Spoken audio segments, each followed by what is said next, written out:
you can use the chat box to let me know. Adil, how are you today? Visible? Fantastic. Good morning. How are you? Oh, what happened?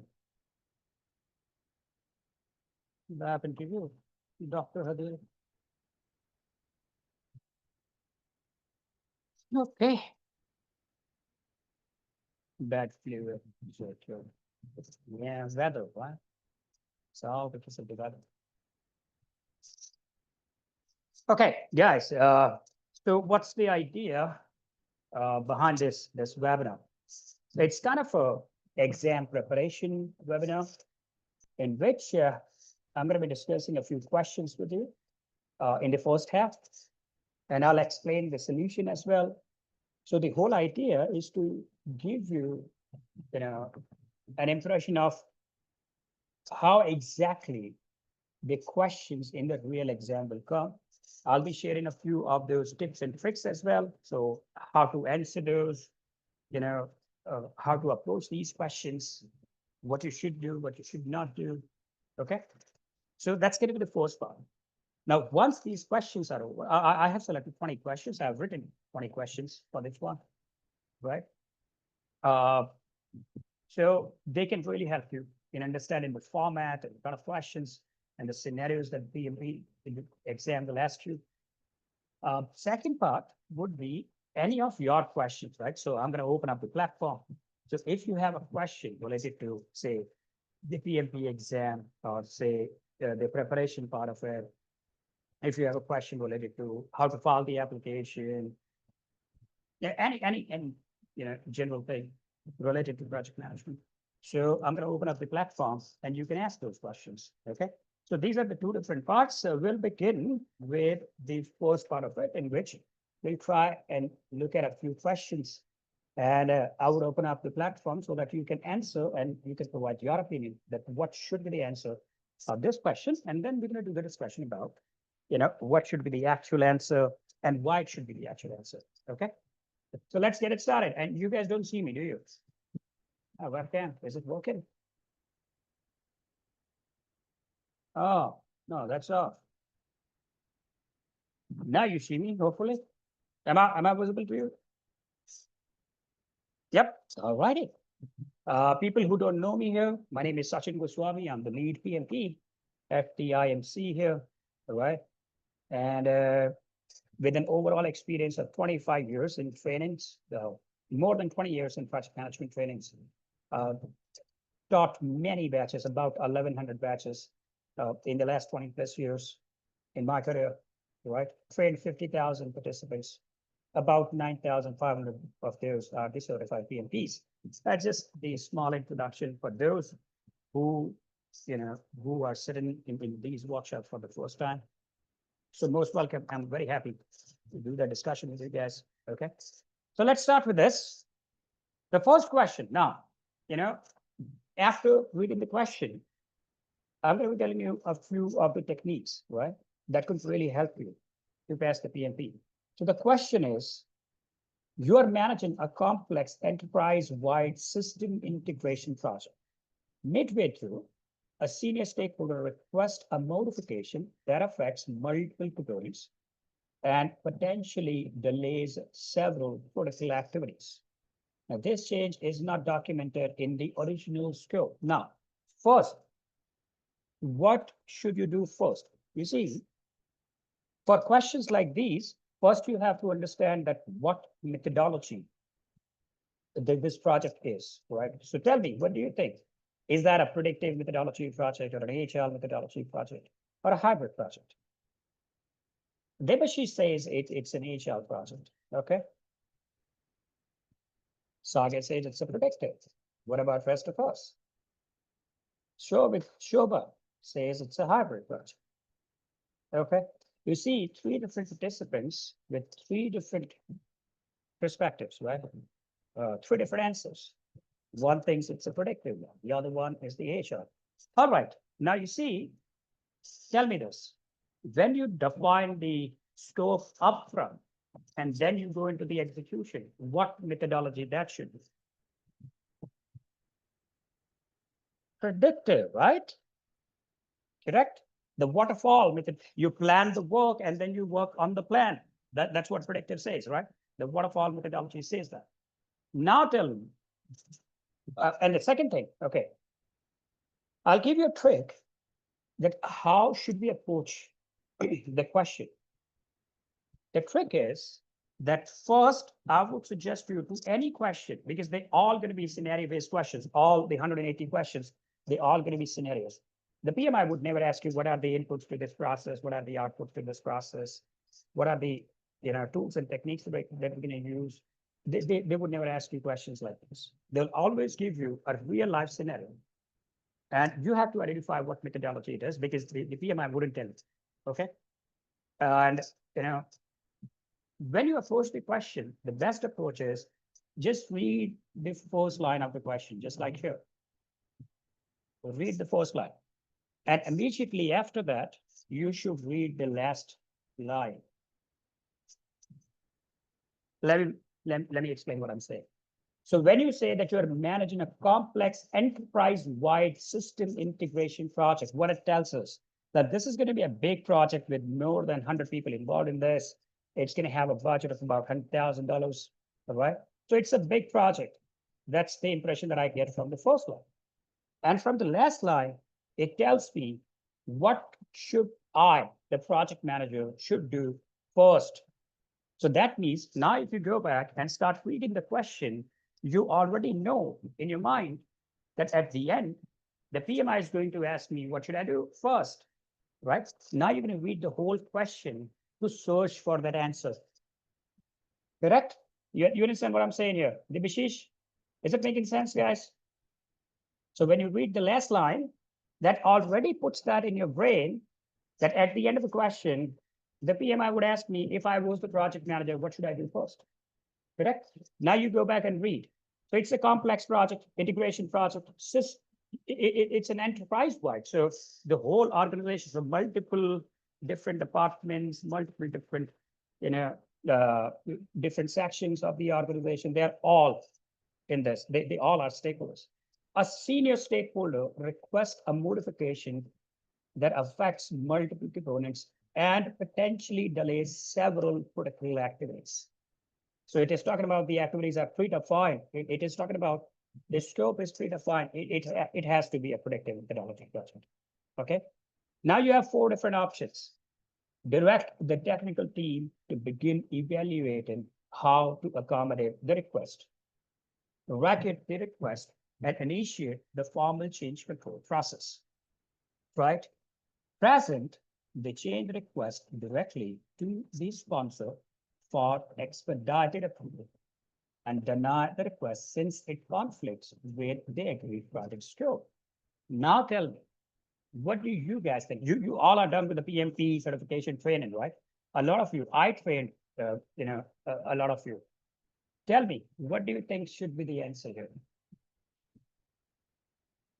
Alpha, Saga goes Alpha. Reno goes Bravo. Pasha goes Bravo. Okay, at the map goes Alpha and Charlie. Asif goes Alpha. Okay, now we have to select only one answer because the question doesn't say to select multiple answers at the map. So if you have to go between the first and the third one, which one you're going to go with?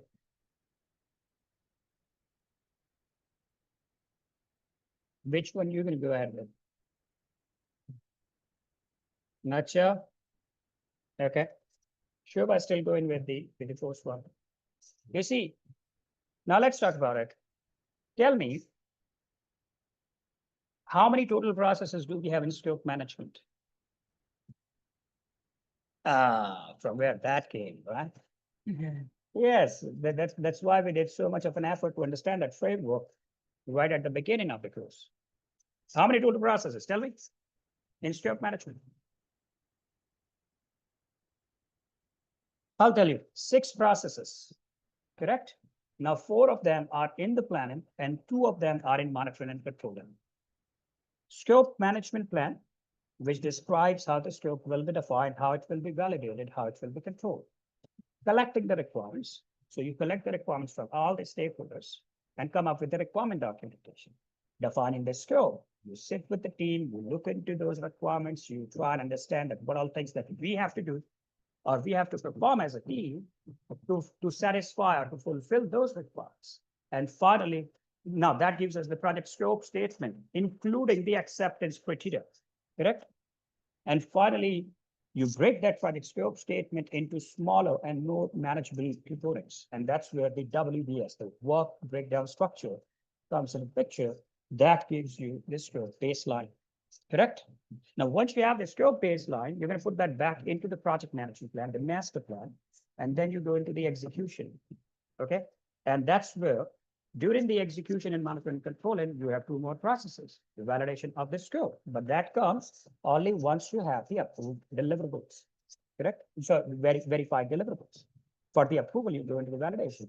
Then comes controlling the scope. Tell me, what is controlling the scope process?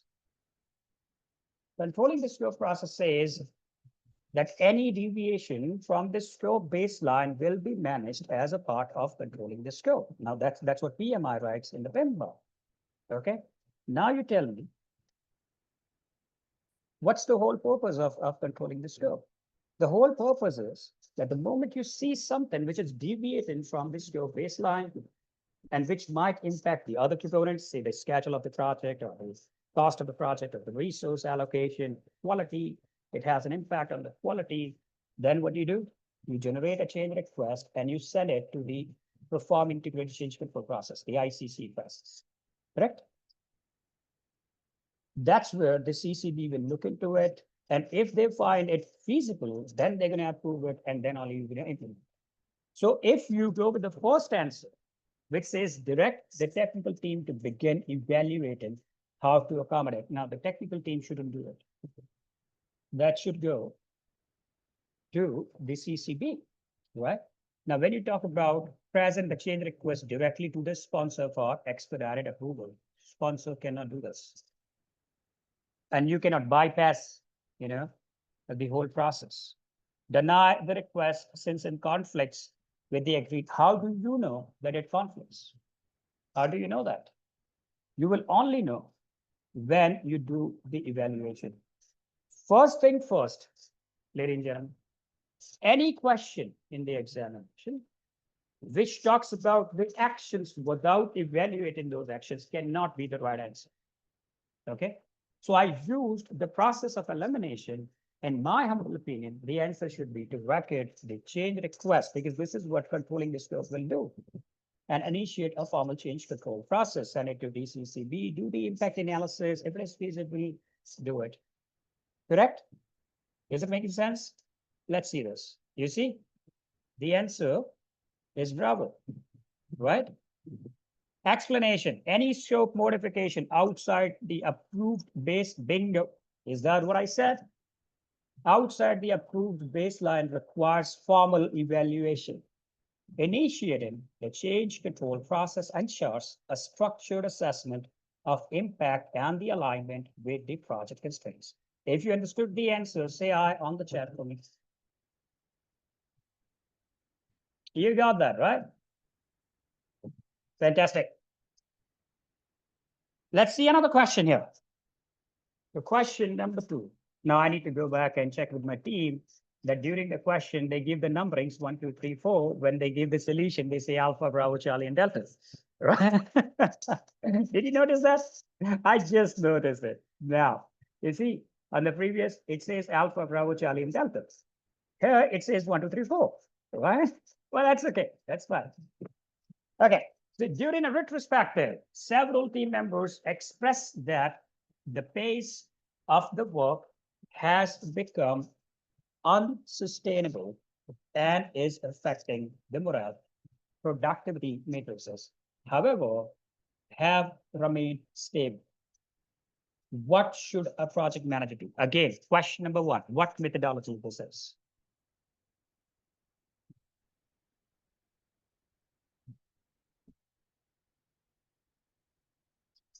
Why would you say agile? Shobha?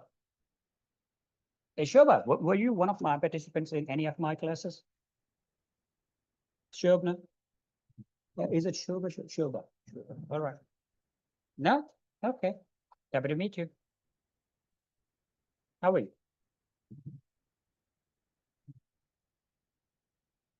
Okay, so Shoba says that's an agile methodology. What about rest of us? A deal. Yes, deal. So retrospective meetings, that's agile. Correct. So now we established it's an agile question. Now let's go back. What should the project manager do? Now that's a generic statement. That's what you should do, not what you should do first, what you should do last, what should be the immediate, right? It is not saying that. It says what you should do in general. That means we have to follow the standard, the protocols of the agile methodology, right? What is the question? During the retrospective. Now, when do you do the retrospective? When that happens, tell me. When do you do that?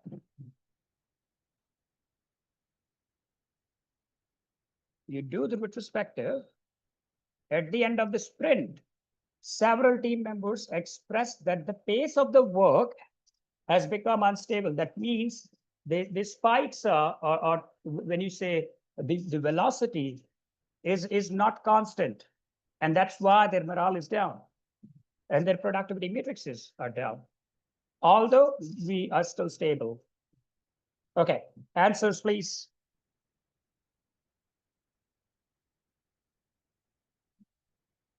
For the work went well and what did not go well, the answer is shall.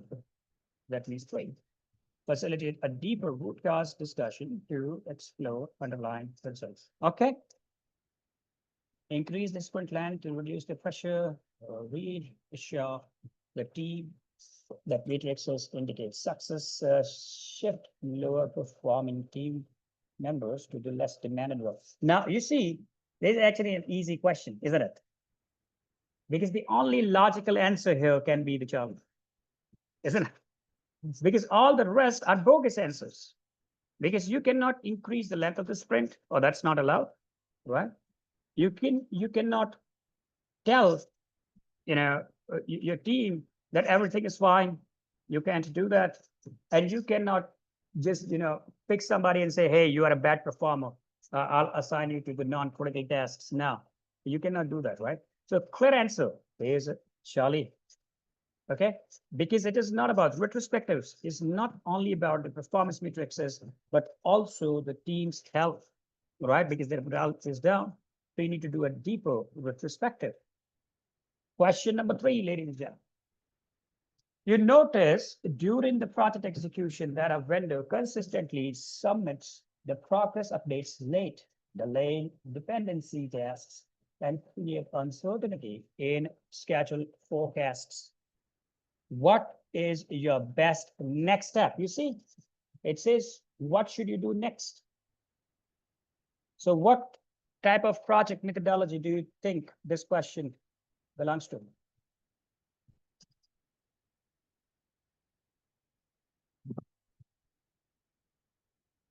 What's the key word to identify here? The methodology.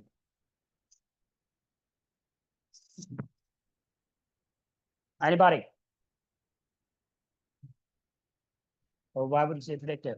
Tell me.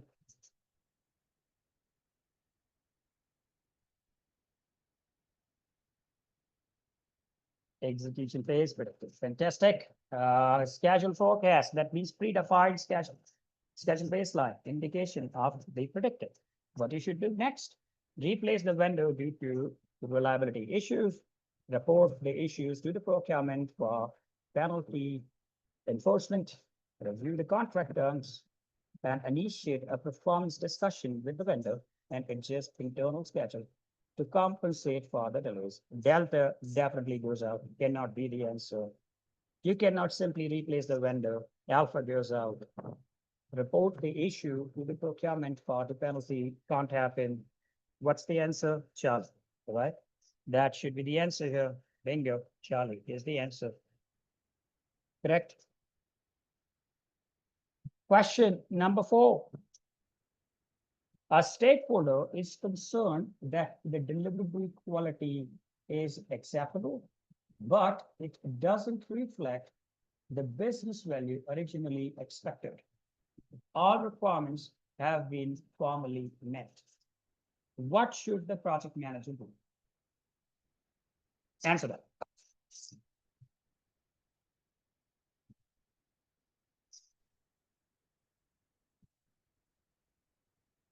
It's a predictive methodology question, by the way.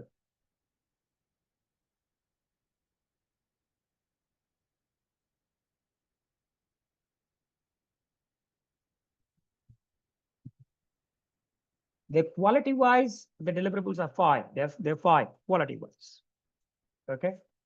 But they're not delivering the business value that was defined as a part of your business case and the benefit management plan. What you should do.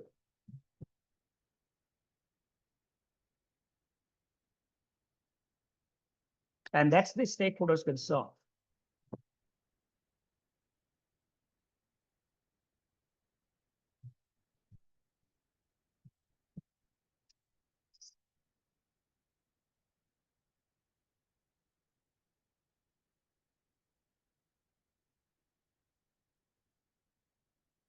Okay. Aru Murugan. Clarify the requirements were delivered and close the project. Well, can you actually do that? So you're in the middle of the project right now. Why would you close the project? You see, Bravo cannot be the answer. Delta cannot be the answer. You have to select between Alpha and Charlie. I'm telling you, Bravo and Delta are not the answers. Ask the stakeholders to submit the change request. But is it changing any of your baselines? The schedule is fine, the quality is okay. The only concern is that it is not reflecting. Say I expected that when I deliver this deliverable, I'm going to get $10,000, but I'm getting $8,000. So my benefits that I expected that I'm going to get, I'm not getting those benefits. Maybe because of the market conditions, maybe because of the other factors. I think Charlie should be the answer here. Let's see that. Bingo. Charlie is the answer. All right. Now you're getting a feeling about how to read the questions. Is it helping? You're getting an idea? Yep. All righty. Question number 5. An upcoming regulatory change introduces new compliance requirements. All right, now read this. Your project is currently in execution and the new regulations takes effect before the planned delivery date. What should you do first? What you should do first?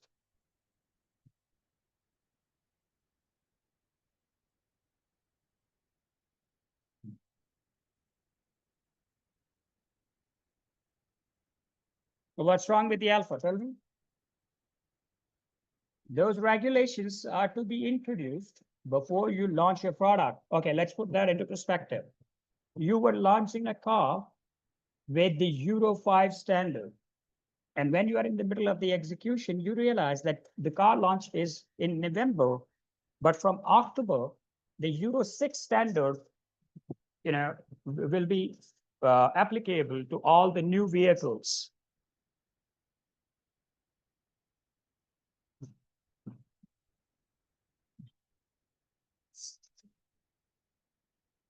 Okay, when people think Bravo, I also think Bravo. Let's go Bravo.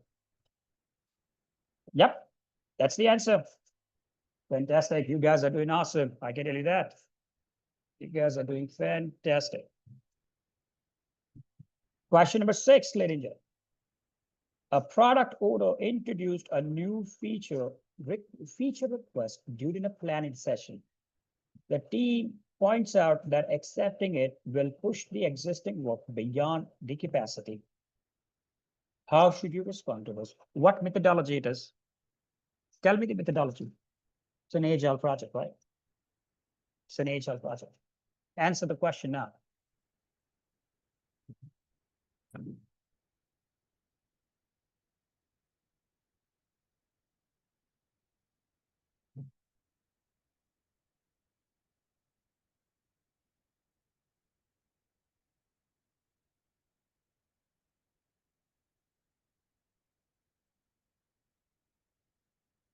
The answer is, if you go with the standard process of the HL, the ceremonies of the HL, next step is to reprioritize the backlog collaboratively to accommodate the feature. Ravindran says, Charlie, remove existing stories to create the room for the request without discussion. Tell me, Ravindra, Ravindran, tell me this, buddy. Who's the owner of the backlog? Who owns the backlog?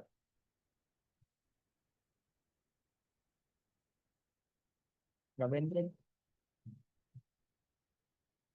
Who's the owner of the product backlog? The product group, right? So can there be any chance in any of the agile projects that you can introduce something to the product backlog or pull out something from the product backlog without the approval of the product owner? Is it even possible? So we have to do the discussion. How can we do that without a discussion? And you need to build a consensus with the team members as well. So Bravo should be the answer. That is the answer. Managing evolving priorities requires collaborative backlog refinement. This maintains transparency, respects the team's capacity, and ensures the value-driven delivery. Okay, again, all of my participants, whoever sat in my classes, tell me, what's at the core of the Agile project? What is the core of Agile project management?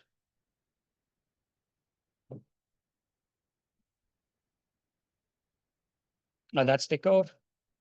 Value delivery. Bingo. Yes, Adil. So the core of an Agile project is to deliver the value to the customer. And I also said that not only to deliver the value, but you also have to deliver the value early, then delivering the value later. And that is the reason as to why you go with the incremental delivery. Correct? You don't want the customer to wait to realize that value. And that's where the MVPs and the MBIs will come into the picture. Yes. Moving on. Question 7. The CPI, the cost performance index, is 0.76 and the SPI is 1.02. Your sponsor asks if the project is progressing well. What is the best response? And that's written twice. Okay, let's read the answers. The project is on track overall. The project is ahead of the schedule, but over budget. The project is under budget and ahead of the schedule. The project is behind the schedule, but within the budget.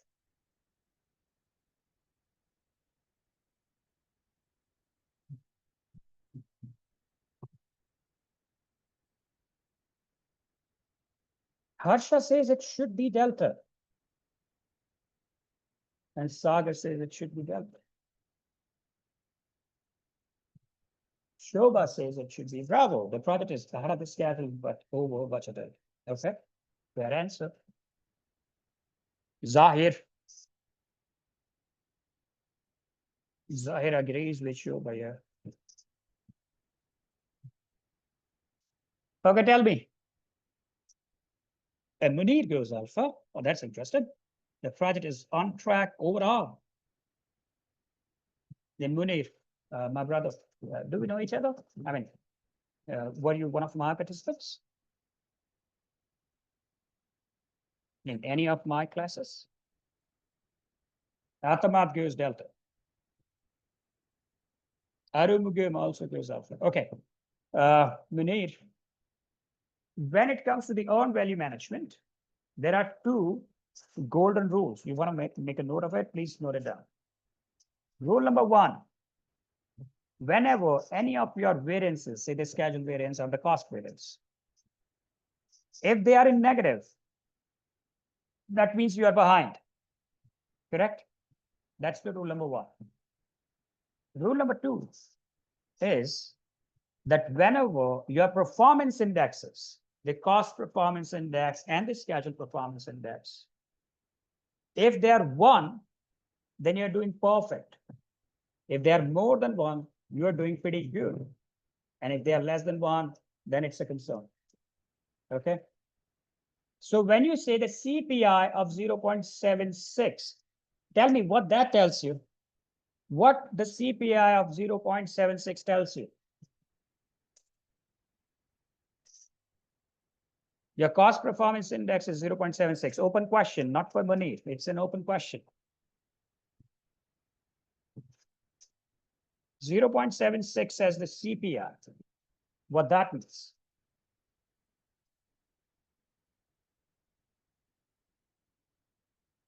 I'll tell you what that means. That means, ladies and gentlemen, less cost. No, it doesn't. What then budget? Jesus. Okay, I'll tell you what it tells us. It tells us that when you spend $1 in your project, when you spend $1 in your project, you get an output, you get a value which is worth 76 cents. So for every single dollar spent, the return value that you're getting is 76 cents. Is it good? Is it bad? That's bad, right?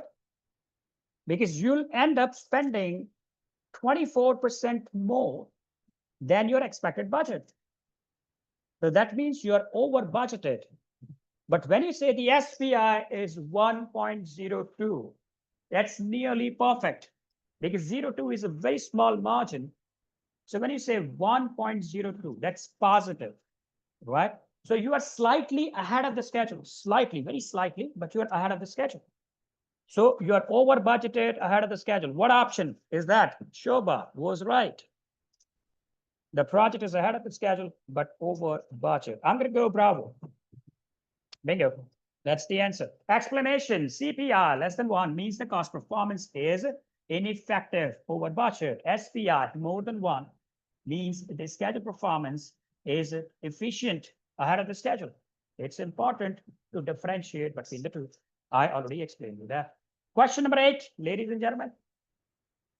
The key departments in your project are in conflict over a shared resource, which is very common, right? The dispute is escalating and impacting the progress. What should you do as a project manager? 4 answers.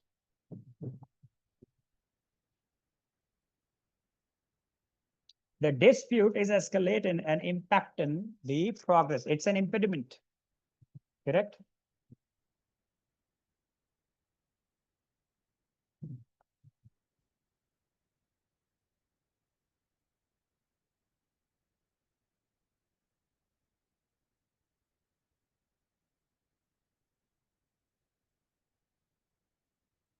So delta can never be the answer, can that? Delta goes up. Escalate the issue immediately to the sponsor. How would the sponsor help when the conflict is between the team, 2 different departments, 2 different separate stakeholders? So it wouldn't help. Okay, reassign the resource to whichever task is more urgent. Can you do that? Can Bravo be the answer? No. Because you see, the stakeholders, until unless you hear both the sides, because 2 departments, they are in conflict. Now, as a servant leader, you have to look at both the sides. So I'm going to go Charlie in this. That's the answer. The project manager is responsible for resolving internal conflicts through facilitation and negotiations before considering de-escalation. This promotes collaboration and the project cohesion. Question number 9. A senior developer insists that a user story is too ambiguous to estimate, while the product owner claims it's ready for implementation. What is the best course of action? Arthur, that's a good question, actually. It's a good question.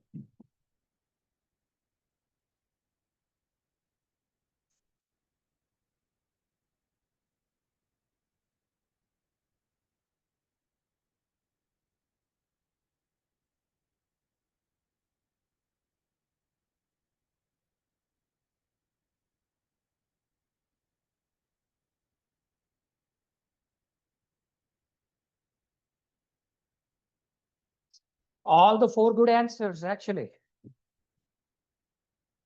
Now that's where you need to put in, you know, brain to understand the answers here. A lot of bravos, apparently. Okay, what methodology it is?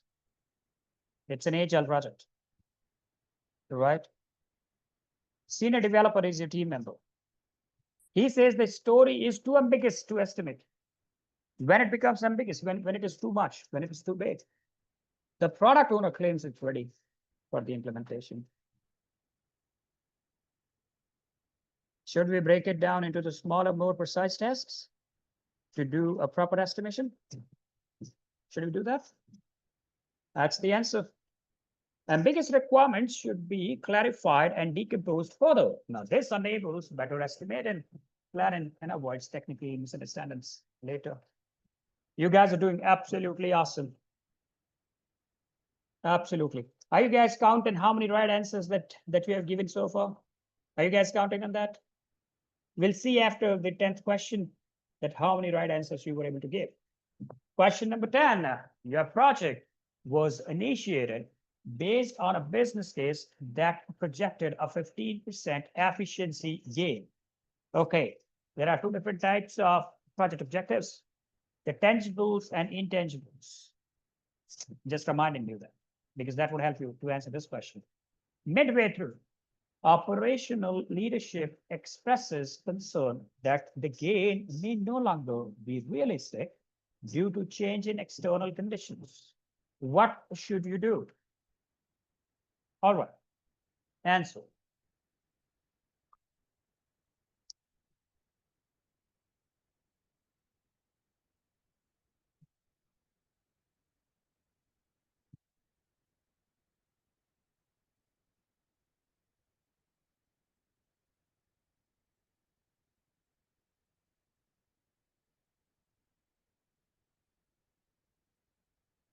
So the whole idea behind taking that project right at the beginning, when the management wrote that benefit management plan, they wrote a tangible efficiency that ideally that should enhance the efficiency by 15%, because they have given specifically 15%. That's a tangible number, right? Now, in the middle of the project, the operational leadership says it's not going to be possible because of the external conditions they've been changed, right?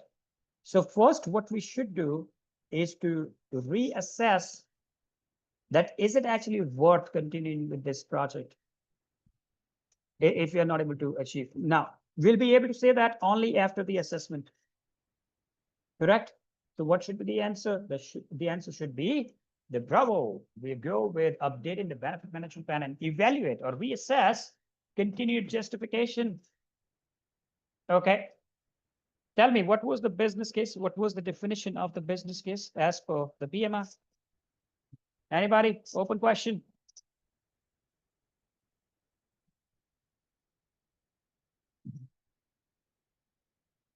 What was the definition of the business case? Come on. The justification document, right? The economic feasibility study of the project, which establishes the benefits of the project work and becomes the base for the future project activities. Is that what PMI says? Word by word. So it justifies that should we do this? Now, in the middle of the project, if all of that proposition got changed, then we need to reassess and see, is it still justified to do that project? That's why the Bravo is the answer here. Now tell me, I asked you 10 questions so far and helped you with the explanation. How many of you were able to answer all the 10 questions correctly? Say if you gave all 10 correct answers. Nobody? What about 9? I got 9. Adil, fantastic girl. The Bishish got 9. Congratulations, buddy. Okay, 8. All the people who got 8 correct at the mouth. Asif, Asha. Amuru. So I joined late from fifth question. I got all five correct. Fantastic. Navas, welcome to the class, my brother. Somesh got 8. Praveen got 6 corrects.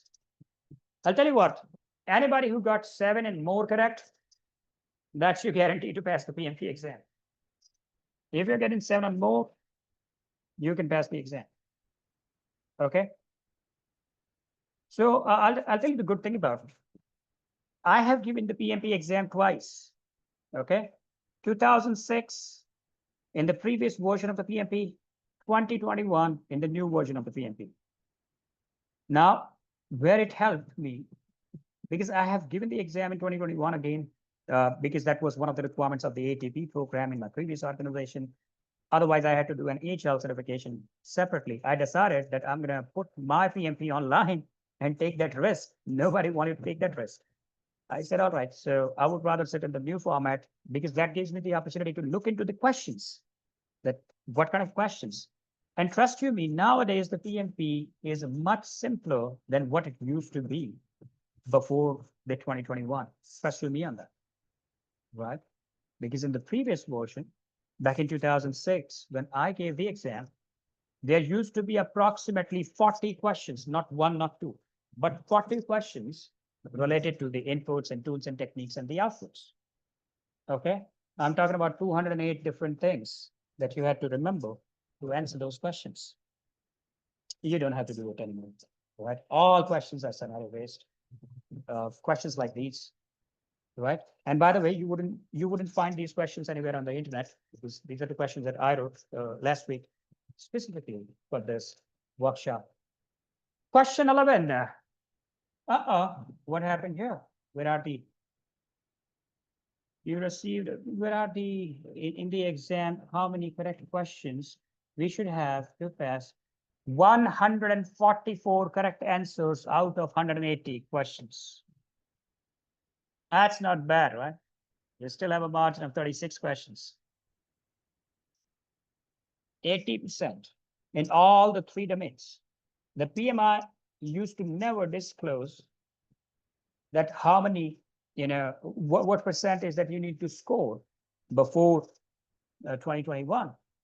After 2021, they actually, told this to the whole world that we need to score 80% in all the 3 domains. Okay, my team forgot to write the options here. So let's read the question first.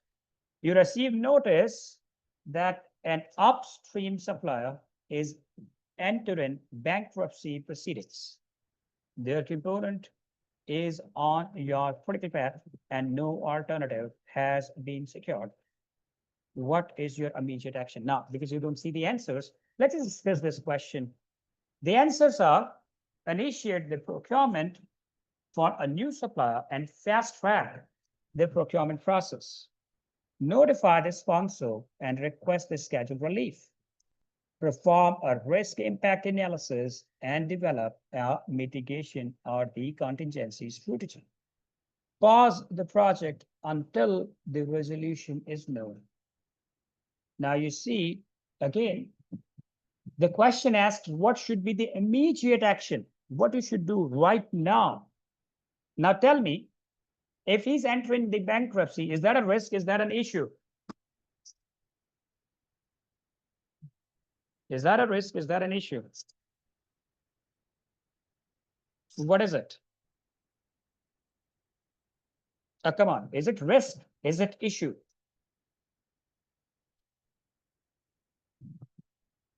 Atamat says it's a risk.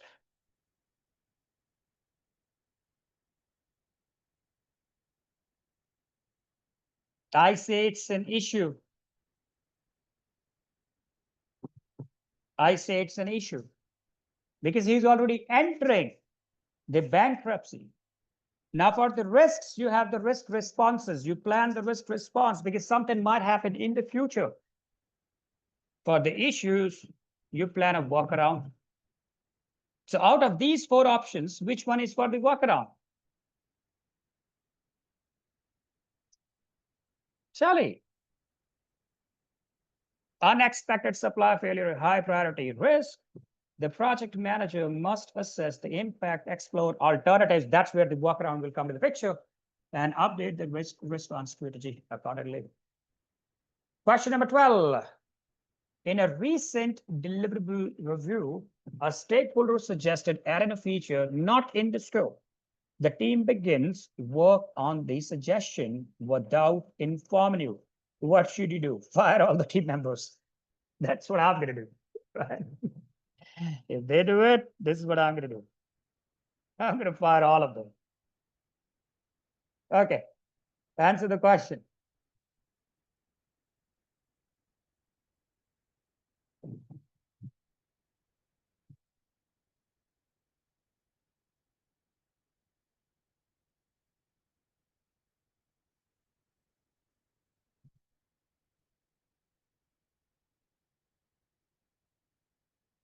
You see, when you say let the team complete it if it adds value, how do you know that without doing the analysis? Correct? Reprimand the team publicly. You cannot do that, can you? Right? Approve the change retroactively. You can't do that. The only possible option here is bravo. Any scope change must follow the proper change management process. Takes us back to the question number 1. If you recall, at the beginning today, we talked about that. Implementing unauthorized work creates the risk to time, the cost, and the expectations. Question number 13. Your project team works across multiple time zones and often misses synchronous stand-ups. This has led to duplicated efforts and miscommunication. What is the most appropriate solution? Read the answers carefully before you choose an answer.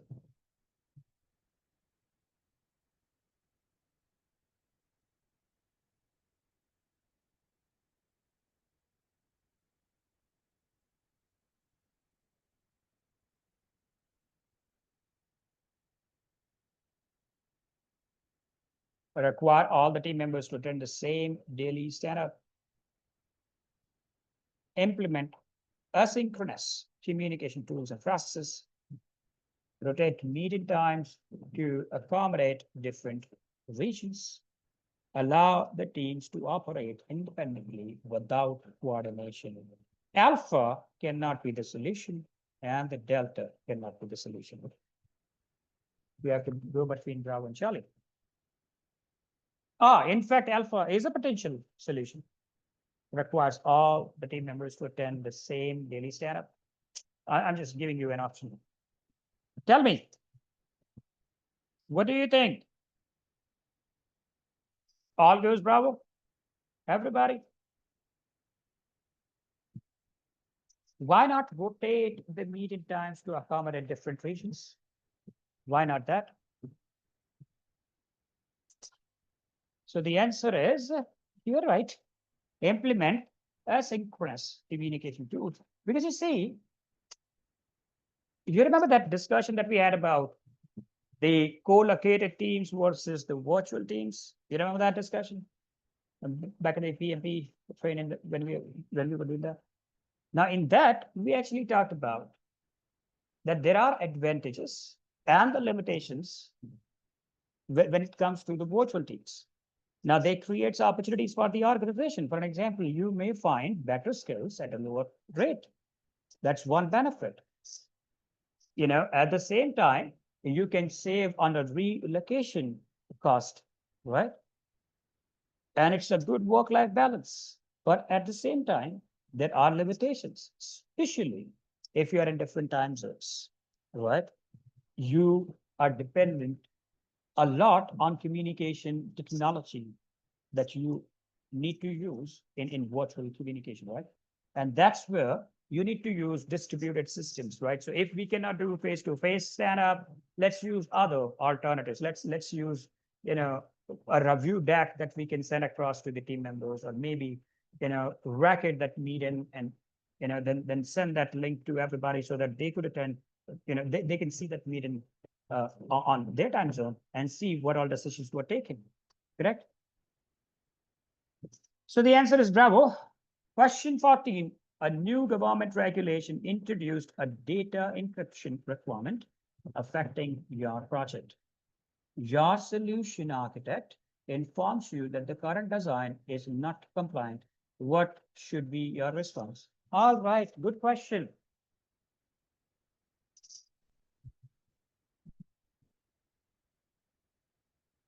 A data encryption requirement that affecting your project.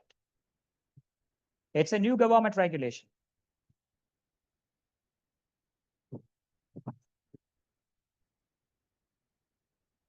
Yeah, and your current design is not compliant to that.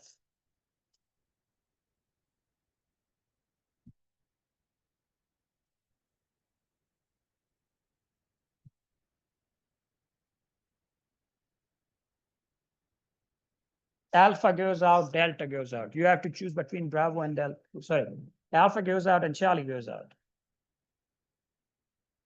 You have to choose between the Bravo and the delta. I actually made it easy for you. Actually made it easy.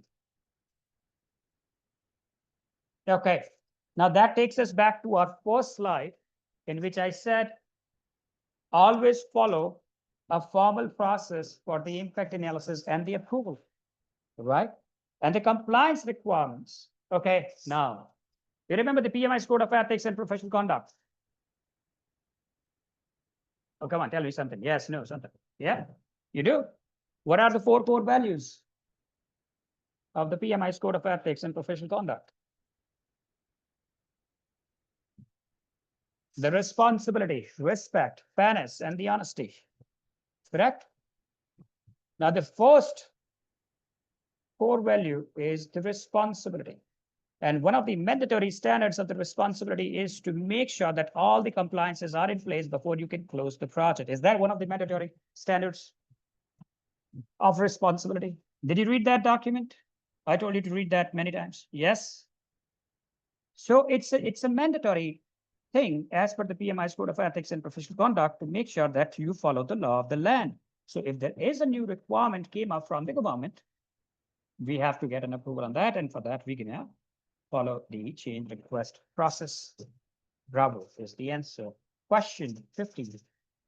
One of your team members frequently challenges the task estimates in planning sessions, causing the delays in decision making. What is the best course of action? Kick him out of the project. Should we do that? So you have a team member who is frequently challenging the estimates. So you say it could be done in 10 days. It's a nah, it will take 12 days. So that's what he does.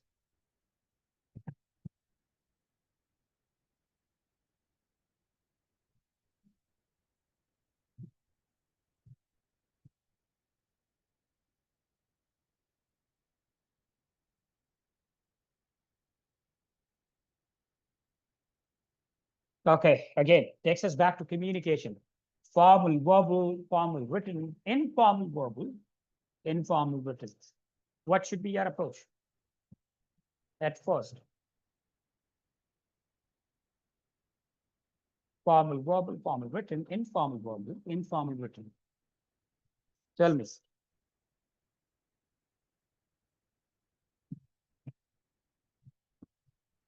Informal, verbal, because this is what you're doing in Bravo. That's informal, verbal. This is what you should do. Engaging the team member one-to-one allows you to address the concerns constructively and ensures plan and discussions remains efficient and inclusive. You cannot simply put him out. You cannot simply say, all right, buddy, you don't join the meetings from tomorrow. You can't do that, right? Talk to him. Take him outside and say, all right, so tell me what's your concern, right? Why do you say 12 days? Why do you say 5 days? What's your idea behind it, right? Check with him. Question number 16, during the execution, several previously low priority risks have escalated. Good question.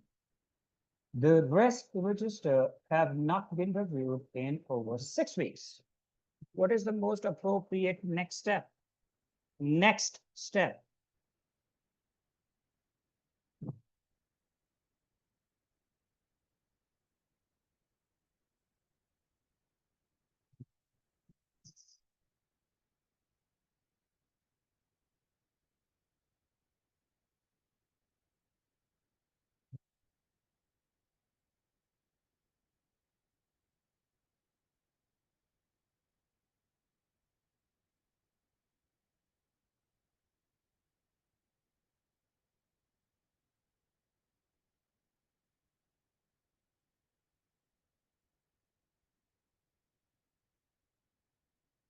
Conduct a lessons learned session to analyze the oversight.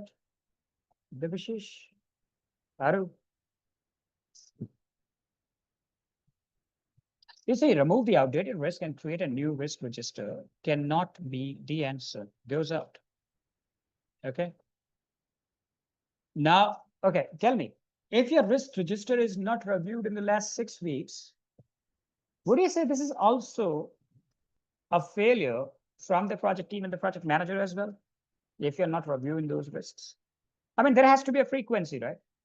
Weekly, maybe fortnightly.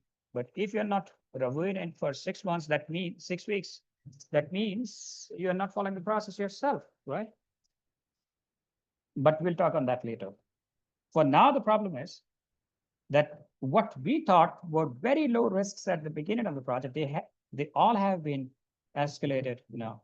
So the low risk, the medium risk, the high risk, right? Now they all have become the high risk. This is what your qualitative analysis says.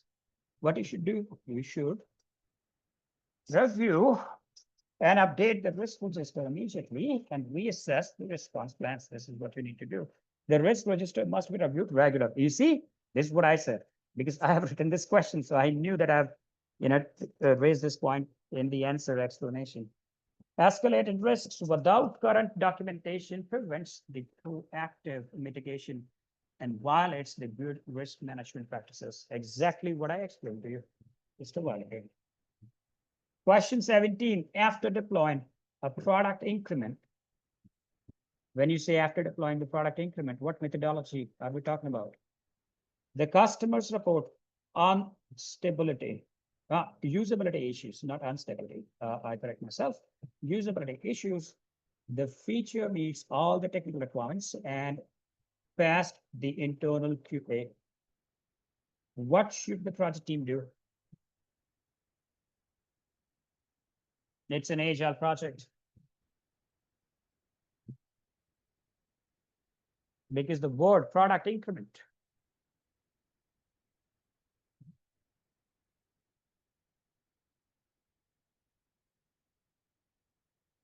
And it says what the team should do, not the project manager. Okay, what's your role in an agile project as a project manager? What do you do? Who are you? What's your role? Yep, Adil. Thank you for that, Will. You are a servant leader. Yeah.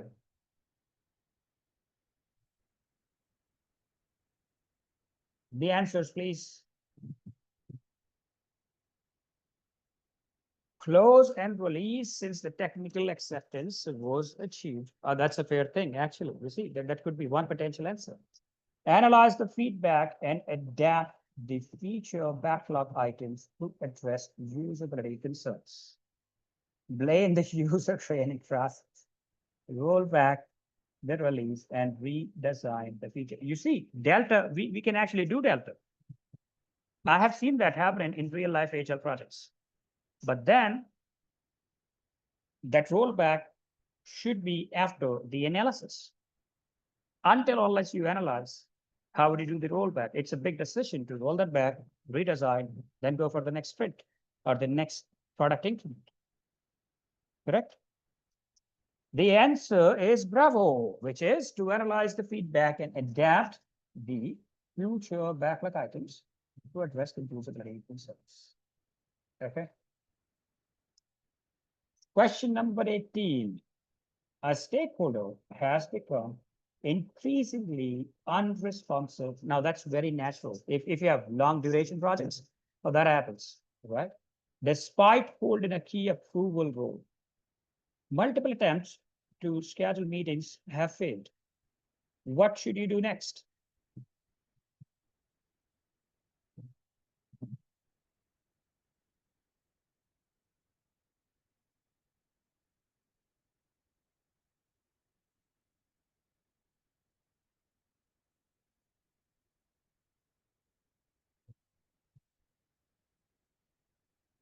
I'm reading your responses.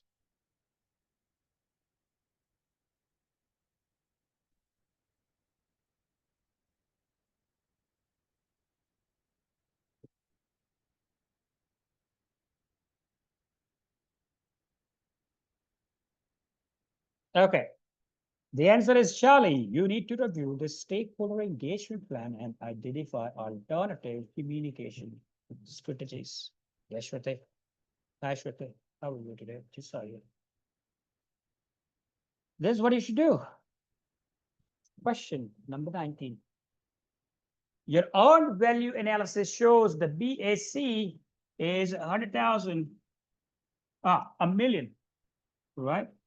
Earned value is 400,000 and actual cost is 500,000. What is the current CPR and the cost interpretation? Do that.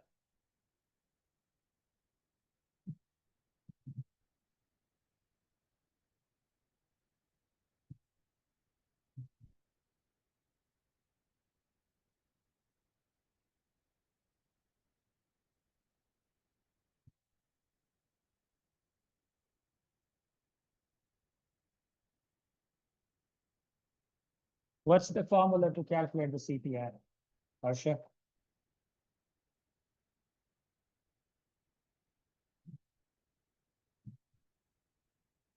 What's the formula? EV divided by the AC. Earned value divided by the actual cost. The earned value, 400,000 divided by the actual cost, 500,000, 0.8. That's behind, over budgeted. For every $1, the return value is 80 cents. What's the answer? Alpha. There we go. CPI is equals to the EV divided by the AC. 400,000 divided by 500,000 equals to 0.8, indicates cost overrun. That's the answer. One last question, ladies and gentlemen. Okay. And since today was our first, preparation session, I kept the question not very difficult, not very easy, somewhere at the beginners to intermediate. Next week, I'm going to write even tougher questions with more complex vocab, right? Always aligned with the real PMP. You want to do that? Yeah. If these are sounding easy, I can enhance the complexity a bit. You think we should hit the gas pedal a bit?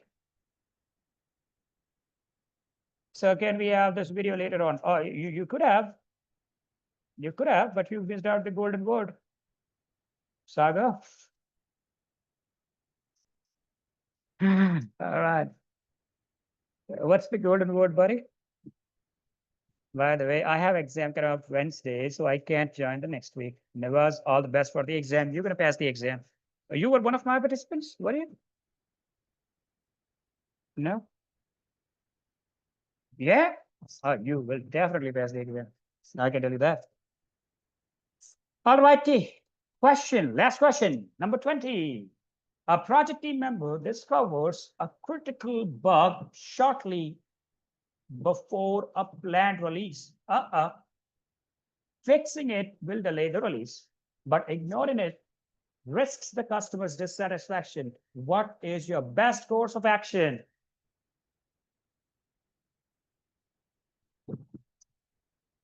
What's your best course of action?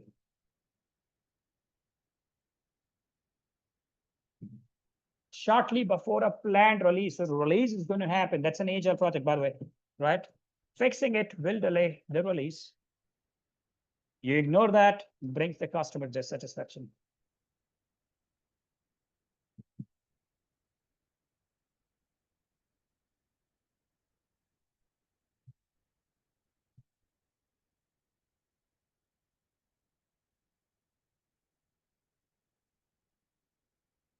Okay, let's look at the options. Proceed with the release and fix the issue later. Can't do that. Inform stakeholders and evaluate whether a release delay is justified. Potential answer. Fix the issue secretly and release without updating the timeline. All right, escalate the issue to the legal to assess liabilities. Potential answer, actually. All right, the real answer, bravo. Inform the stakeholders and evaluate whether a release delay is justified. Is it okay to release it a bit late rather than releasing it with that bug and which results into customers' dissatisfaction? Do a meeting with the stakeholders, mostly the product owner and the team members, right? And be transparent. If it's a spade, let's just call it a spade, right? The project manager must communicate the impacts to the stakeholders so they can participate in the risk benefit decision. Those were a sample of 20 questions. Just like I said, I kept them moderate, not too tough, not too easy, right? Next week, the next set of 20 questions going to be a bit trickier than these ones. And I'll write bigger scenarios, right? You know, and gradually, so if you have time, say, if you have planned 100 hours, and that means that must be spread across like 7 or 8 weeks. In those 8 weeks, if you keep practicing with me every single week, you'll definitely pass the PMP. I can tell you that. Alrighty, comes questions now. That's where comes the second part of this webinar, in which I'm going to open the platform. Shall we get the PPT? This one? Yeah, you can get it. I will ask my team to post that on your respective WhatsApp groups. If that's okay. Atama, you're still a part of that WhatsApp? Yeah. I'll ask them. They'll share this. That's okay. All righty. Now, the second part is when you ask any questions related to anything related to PMP, anything related to PMP, and I'll answer them. What kind of difficulty level I can expect in the exam from the moderate to complex? Now, complex in terms of language. Because you see, if you're clear about the concept, just like what I felt really good about is today, that all of you have a very good clarity about the basic concepts of project management, the basic framework, right? About predictive methodologies and agile and hybrid methodologies. So as long as you have this basic understanding strong, right? Language doesn't matter. You just need to interpret that. You need to just comprehend with that language part, which at times could be really, really critical. It could be really complex as well. For an example, I'll give you one example of us.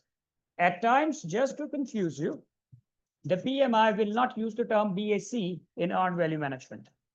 What they're going to call it? The value of the total planned work. Okay. Now, so when you read that as a part of the question, that the value of the total planned work is 500,000, you'll be like, what was the value of the total planned work? Oh, that is the budget at completion, the BAC, right? So these are a few things that you need to, keep in mind. The rest is, I'm telling you, the PMP exam is now much, much easier than as compared to what it used to be back in our times. We gave very tough exams. And that's why if you see the success rate, do you guys check the data at the PMI.org? Do you check that? If you go and check, you see the pass percentage, between 2001 and 2020, in fact, from the 1996, but the data is available at the site from 2001. If you look at the data from 2001 to 2020, in terms of the success rate in those times used to be 48%. Okay, only 48 people out of 100 will actually pass the PMP in the first attempt. Now, from 2021 to 2024, the last 4 years data, that has literally doubled up now. It went as high as 80%, right? So literally anybody who sits in the exam passed the exam. Why is that? Because now the PMI also realized that, we don't want people to mug the inputs and tools and techniques and the outputs, right? Let us ask them real life questions. Let us ask them questions of based on those situations that a project manager will face when he is working on a real life project. So let's check that knowledge. And, I'll tell you a trick, Navas. Whenever you read the question in the examination, don't read that question as a project manager. Not anymore. You should read the question as a servant leader. So rather than thinking about what a project manager will do in that stage, think about what a servant leader will do at that stage. And that becomes so easy then. You'll be able to answer more than 90 questions just by following this one trick. So yes, in terms of complexity, you may have language, that may be a bit complex. Stick to the basics, Navas. This is what I'm going to tell you. Just stick to the basic fundamentals of the project management. You should be able to pass that.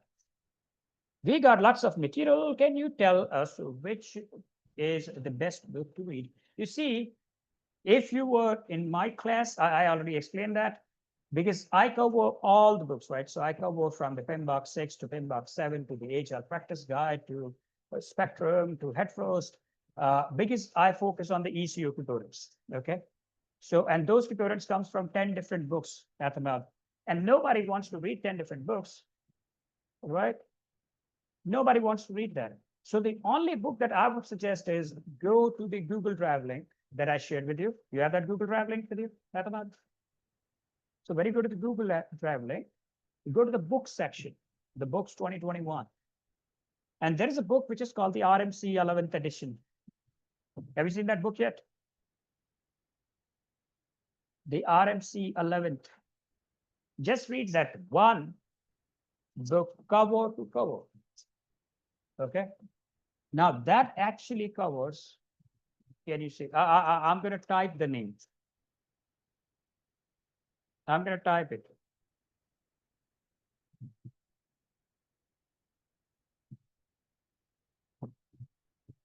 This one.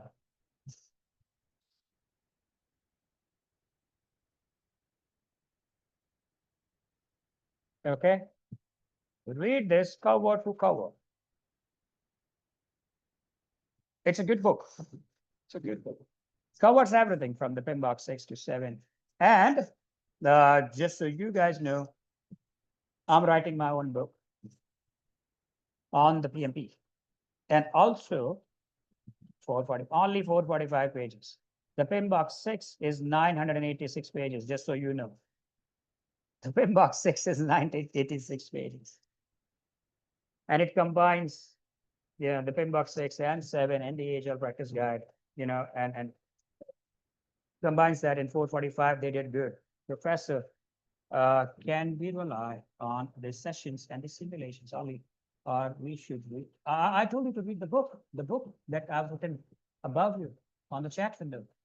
Adil, just read that one book, girl. Just one book, okay? And then you do as many simulations as possible. We are uploading the simulation section really soon. We are updating that. I'm working on that already, right? So right now you see one simulation. Over a period of time, we'll keep adding. We'll make it from 1 to 2, 2 to 3, 3 to 4. The idea is to put at least 5 full-length simulations as a part of the LMS. We'll do that. I'm trying to make it short. Does that work? Not every time. And I anyways don't doubt that you're going to pass the PMP. We're looking at your responses during the classes, the 10 classes that we did. I'm very sure you can pass the PMP. Yeah. And whenever you do that, you write a post on the LinkedIn and let me know that you passed it. How many of you have exam coming up this month, in the month of July? How many of you? I know one of you who's doing the exam on Wednesday. What about rest of us?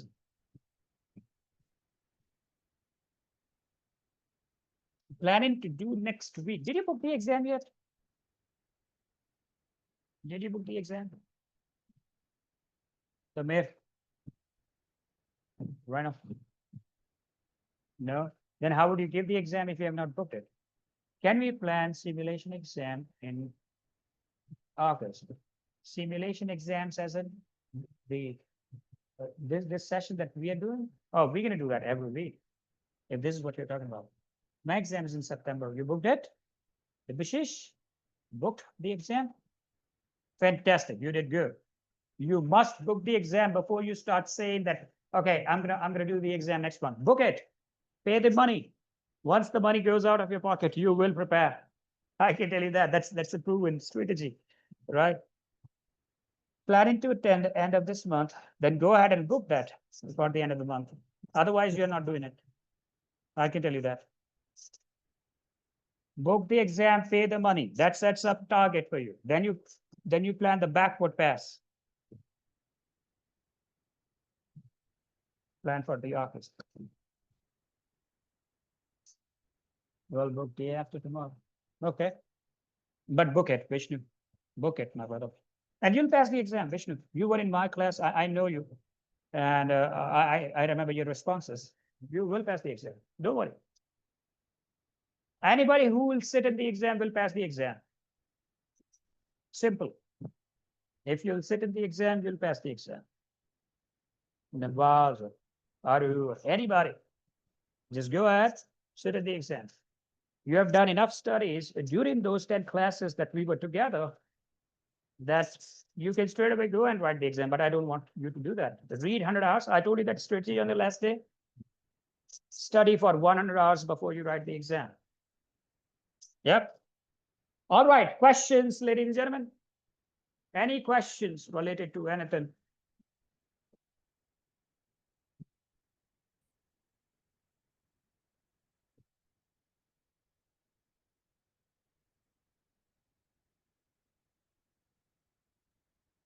And thanks for being so. I am very confident that you all going to pass the exam.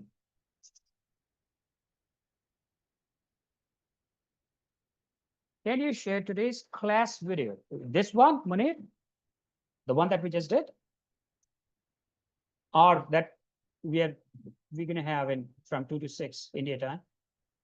This one. All right, yes. My team will share that on the WhatsApp. They'll upload that on a Google Drive link. They're going to share that link.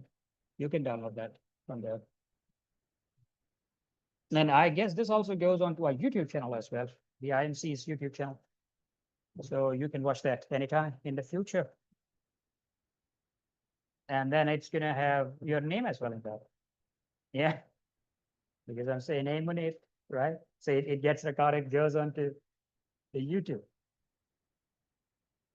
Okay. So any questions, ladies and gentlemen? Anything that you wish to know?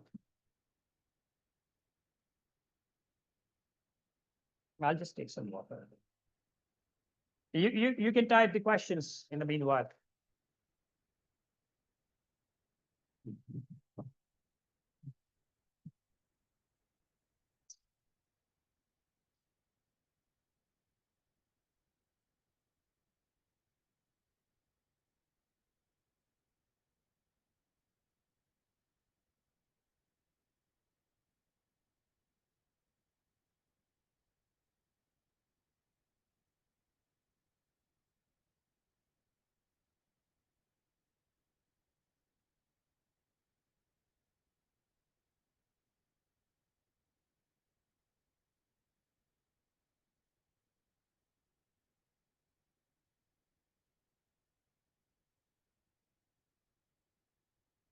I'm waiting for the questions. We still have half an hour to go.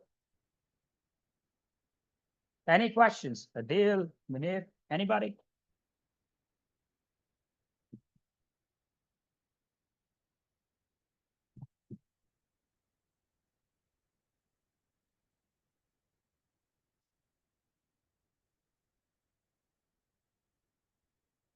What about the presentation from the people? I cannot share that, during the classes because no, the preparation presentations, they are the instructor's presentations, right? So I'm a PMI authorized instructor, right? So I cannot use any of my material, and that's why I use those presentations from PMI. Now the PMI prohibits the instructors to share those PPTs? You already have those? How?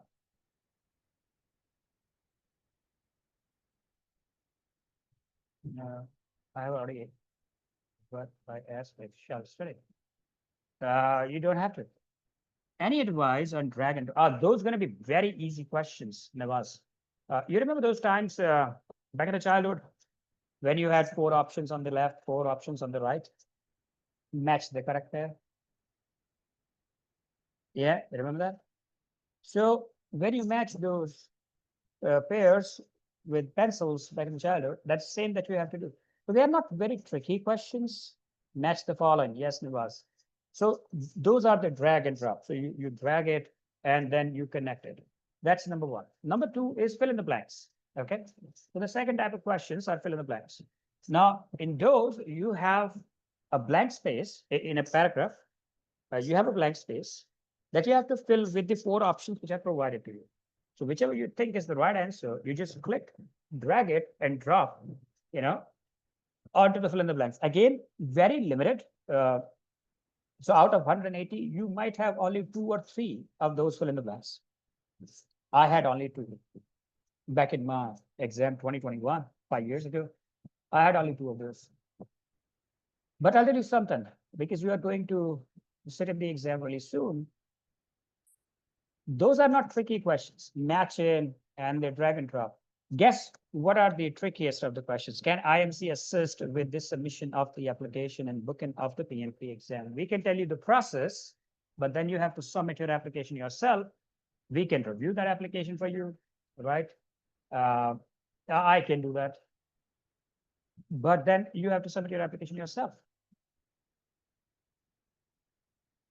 I find the trickiest questions in the exam are those in which you have to select more than one option.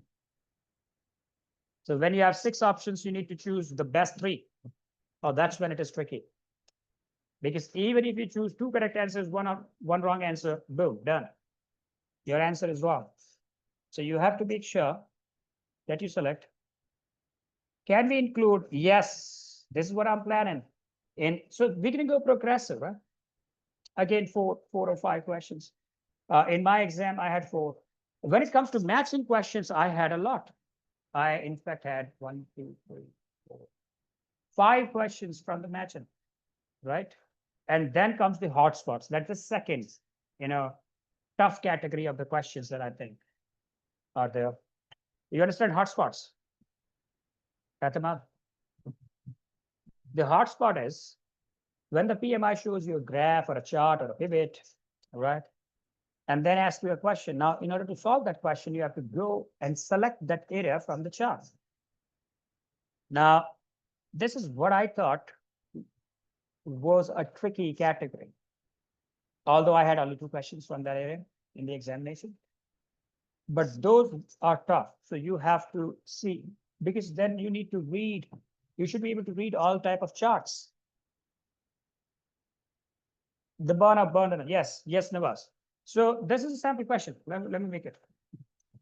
So this is how it is. So it's a burn up chart, right? Right here. So it's a burn up area chart. And it's a cumulative one. Although it shouldn't go down if it is cumulative, but let's say it's cumulative, right? The PMI will ask you in which area of the chart most of the money in the project was burned. What should be that area, right? So you actually have to go and select that area, right, from the chart to answer that question. This is one of the examples. The other example could be a radar.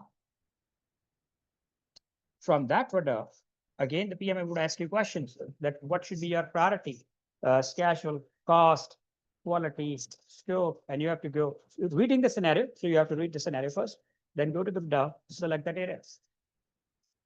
So those are a bit tricky questions. But then you have a lot of margin as well. You have to do only 80%, right? So you still have a margin of 136 questions with you. Sorry, 36 questions with you, which is a lot of margin, I believe, for an objective type examination. Any other question? These are many questions in the, not many, not many. Fill in the blanks, one or two fill in the blanks, match in a few more, match in actually, right? Multiple responses, a few. So in majority, the questions are multi-choice questions, in majority. So very few of these. Hotspot, only one or two hotspots. You may not have the hotspots as well. Okay. That's the same case with the earned values. The earned value questions. In my 2021, I had 5 of those.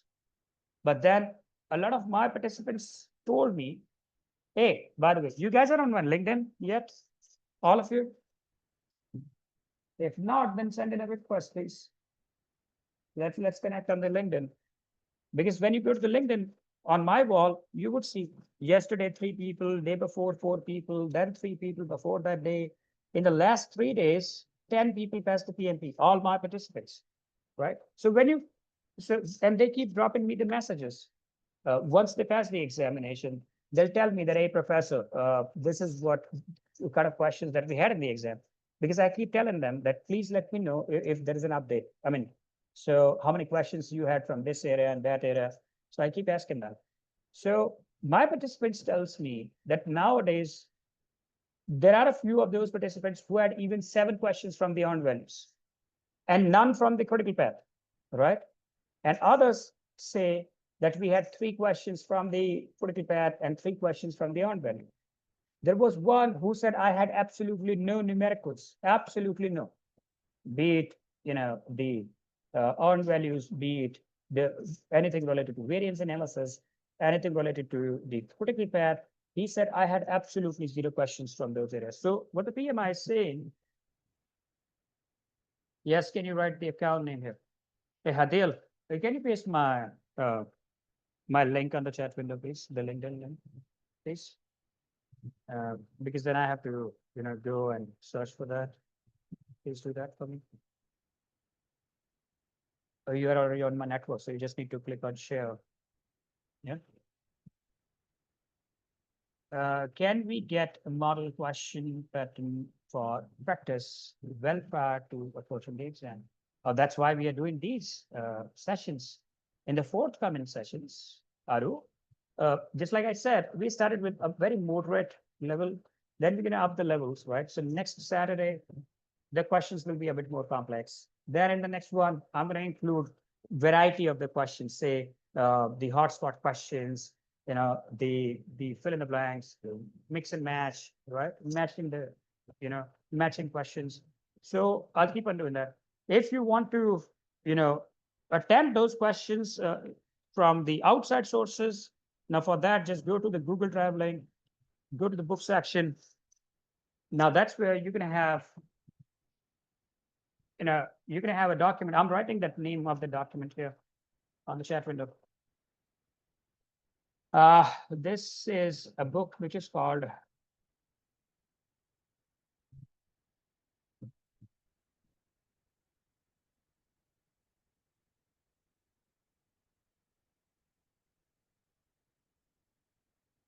search for this book. It's in the Google Drive link. That's where you have a collection of 2,000 questions, more than 2,000 questions, including all sort of questions, right? So you can try this one.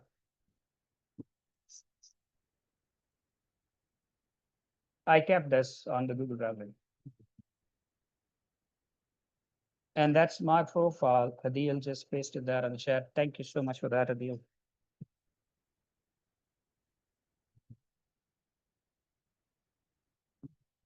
Okay. Any other questions?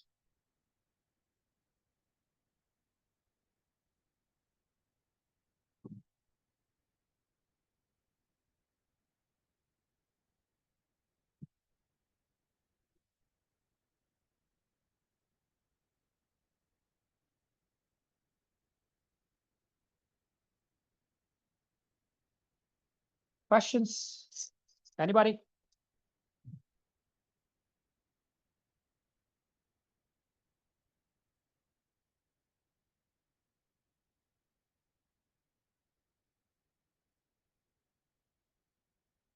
Okay, that's fine. If no questions, okay, tell me, is that all clear from my side? Fantastic, Adil.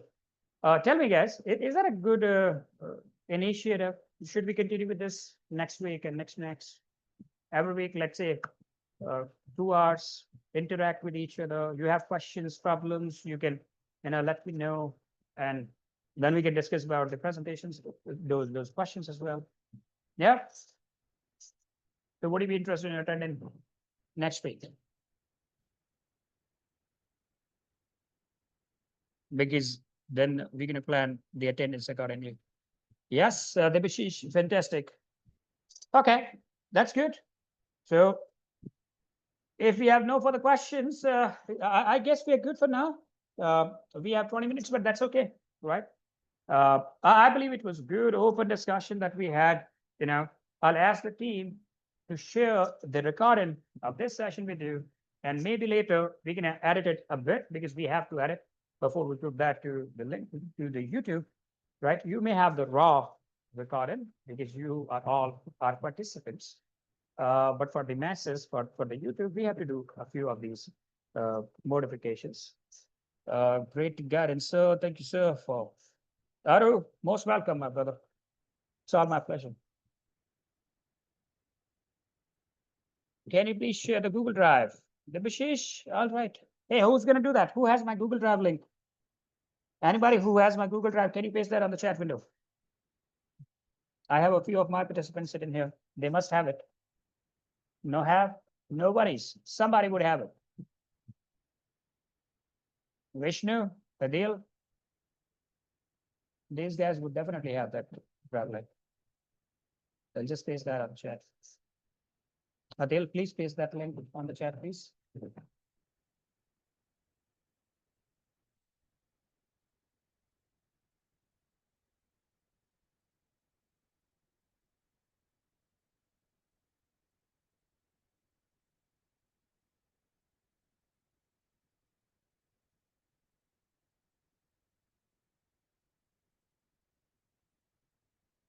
So I've already written a couple of chapters of my own book, and inshallah, really soon, I'm gonna finish that maybe and say I'm targeting next 2 months. So I'll finish that, and then probably, I'll start advising you to read that only one book, right? And free resource for all our participants. You don't have to read any other book then, because that will be aligned to the way I conduct the trainings, telling you the stories and everything, right? So this is how I'm planning, and this is how I'm writing the book, using the same stories to explain the concepts, right? And yeah, really soon you're gonna see that, really soon. You got the Google Drive link, Debashish, Arif, all of you. All righty, fantastic. So thank you so much for joining today. My name is Sachin. We'll close it for today, and hopefully we're going to meet the next week again with a few more questions. This time we're going to up the intensity a bit, right? And let's see how that goes. So we'll go gradual. Okay. Thank you so much for today. My name is Sachin. I shall see you in the next class. There will be one book that needs a password. Yes. The password doesn't have these dots. It starts with B, the double. So yeah, just so you guys know, and an exclamation at the end. Thank you. Bye-bye. God bless you. I shall see you in the next webinar, inshallah.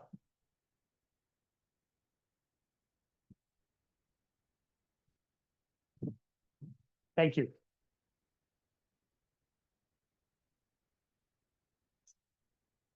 I'm going to close the session. And provide your feedbacks about this to the counselors who are assigned to you. Just go back to them. Just tell them how you felt about this whole initiative. So that keeps us motivated to do a good job. Thank you for today. Bye-bye.